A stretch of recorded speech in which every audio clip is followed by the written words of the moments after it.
Many people have asked me, what is the best way to collect Pokemon cards in 2021? My answer is the Pokedex Binder. It's a fantastic solution for all sorts of players, both veterans and beginners alike, because it can be tailor-made not only to your budget, but also your collecting preferences.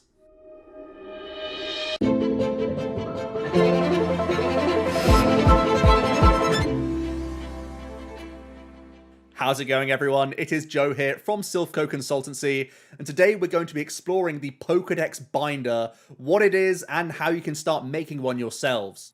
The Pokedex Binder is simply trying to catch them all, really embracing the essence of Pokemon in general, but also in a collecting sense, because we're going to be going for one of each species of Pokemon and trying to pick out maybe our favorite artworks, maybe the rookie card version, the first release of these cards, or whatever ones that you like that strikes within your budget. There's a number of reasons why I think the Pokedex Binder is perfect for all sorts of collectors, so let's get into some of those now. The first reason I really like the Pokedex Binder is that it sets a concise goal. I've been a collector for 12 years now, and I've been going for the sets this entire time, and trust me, it can be a daunting task. You can get really worn thin and end up forking out on cards that you may not even necessarily like, just because of your sense of completion and that there's a gap that you need to fill. The Pokedex Binder is quite different to that. You're only going to be cherry-picking your favourite artworks of your favourite species, so there's no way you're not going to have any cards that you really don't care about in this binder. And also, it's going to be very unique to you. No one is going to have the very same Pokedex Binder because of your preferences, your budget, whatever else you want to have in there, because it's going to be a really unique thing. So no one will really look on your binder and think that it's boring. It's always going to have that sense of freshness and uniqueness to you, which makes it an excellent prospect for anyone. I think setting the initial goal of the Kanto Dex, the original 151 Pokemon, is a really good idea here. Firstly, it's going to be quite concise. It's going to all fit into one binder, and it shouldn't be too overawing to start getting into researching all of these cards. Once you've got the hang of things, and if you feel like you enjoy this binder and want to expand, you can quite easily go straight into Pokemon 152, starting off with the Johto region. It gets no more simpler than that, really. It's a pretty simple concept, and you're just going to be working your way through the Pokedex. You can also, instead of going bigger with your collection and trying to expand it out to the 898 Pokemon plus Alolan, Galarian, and Mega Evolution forms that there are out there, instead you could go for upgrades in your decks. You could go ahead and go for older, rarer, more minty copies of cards that you want to have instead of previous artworks that you've already got in your binder. So not only can you go wider, but you can also go like more dense in terms of how you want your Pokedex binder to be. Another reason you may want to make upgrades is that there are new cards coming out all the time. Obviously, when new sets come out, you don't have that same pressure and stress of having to get every single thing, especially when there are now like 20, 30, 40 secret rares and ultra rares out there. It can be quite pricey. But if you are just cherry-picking some of your favourite artworks that may replace ones that are currently in the binder, that's a way for you to stay engaged in the hobby and still have that sense of being involved in the new set and really get a feel for things, maybe even open a few packs and see if you can get lucky and get those cards and have some stake in the game without being so nervous about getting everything all at once. For the Eevee Hero set, I've definitely got my eye on that Espeon VMAX. I really do think it will be a replacement for my current Espeons. Another reason I love the Pokedex Binder is that it encourages research so much. If you're a newer collector, there may be so many uncovered gems that you'll find throughout this exploration.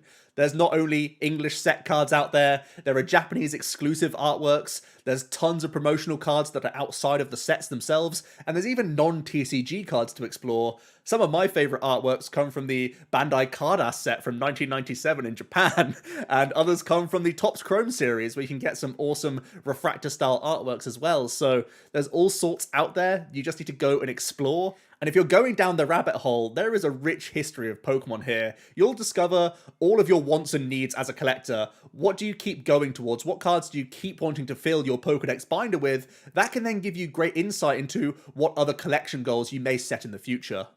So what makes the Pokedex binder so budget friendly? Well, naturally, a lot of the lower evolution Pokemon have only ever received common and uncommon copies of their cards throughout the years, so naturally your binder will start filling up for a fraction of the price if you were going for big hyper rare VMAXs all over the place, like you see in a ton of other people's binders, you're going to naturally have, you know, like 100 of your 150 base Pokedex could all be common, uncommon cards, but they'll still have that great artwork behind them that's going to make you want to look at them and enjoy them for what they are, whereas being stressed out about having a basket full of all these cards and having so much value all in one binder, this naturally spreads things out quite nicely, and it's not going to be a burden to you guys. At the same time, a lot of these cards may even be in your bulk pile already. You can go ahead and start sifting through, making use of that shoebox that you have in the corner, and start cherry picking some of your favorite artworks there and then. Even if you are going to upgrade these in the future, it will make a great start for your Pokedex binder, and it'll start to fill up a lot quicker than you think. 151 cards isn't a huge goal to tackle. You can have a lot of it done, even with cards you already own. So how can you start getting involved in the Pokedex Binder? Well, I suggest Cardmarket as a fantastic resource. You can literally type in the name of any Pokemon in the search bar and simply go to the grid view option rather than the list view, and you naturally get all of the artworks of that specific species of Pokemon. So you can literally start sifting through, finding your favorite, and as soon as you select one, you'll also be met with a ton of different sales data from the website, and at the same time, a selection of sellers actively selling the cards that you're looking for, hopefully, at different various price ranges based on your condition preferences, language preferences, if that's important to you, and, you know, how trusted they are as a seller. So you can really tailor not only your budget to this sort of thing, but all of your other preferences within the species itself. It also means that you can simply fill your cart up with all of these cards and take a viewpoint of which species you would prefer to have completed, and if you want to sort of chunk out this goal, I think it can be a really good idea to just go for, you know, starting off with maybe 50 or so, then jumping on to the 51 to 100, then going from the 100 to 151, and really complete that goal bit by bit. I think it can be very easy for you. Alternatively, as you're doing this research, you may find different avenues to go down. You may prioritize some cards over the others and just get them in the binder. It's a great goal to set, and it's also a pretty easy thing to do. Me being me, I have a spreadsheet for pretty much everything in my life, and the Pokedex binder is no different. I'm currently working on a binder that's going to have 3 different artworks for each species. So I'm going to be covering a row in my 9-pocket binder rather than just one space in the binder, because there's a rich 25-year history at this point, and I can't limit myself to one. Instead, we're going for the 3 copies. But it's a really easy thing to do. You can simply use the Pokedex template that I've put in the description down below, and that will easily demonstrate how the 9-page pocket is going to look, and you can start crossing things off as you go, whether you've dug it out of your own bulk pile, or if you've started to get them through the mail. If you are enjoying the video, make sure you leave a like, and also comment down below, what is your favourite Pokemon in Pokedex number? Mine is 395. I'd love to hear yours, and don't forget to subscribe to the channel, because this is not going to be the only collection-based video we're going to be tackling. I'm going to be coming back to you guys with all sorts of great collector content.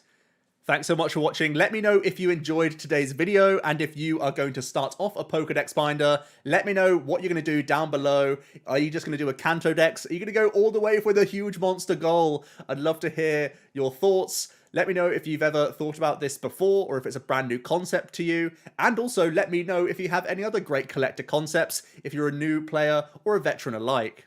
I hope you did enjoy today's video, and I'll be back with another one soon. Thank you very much.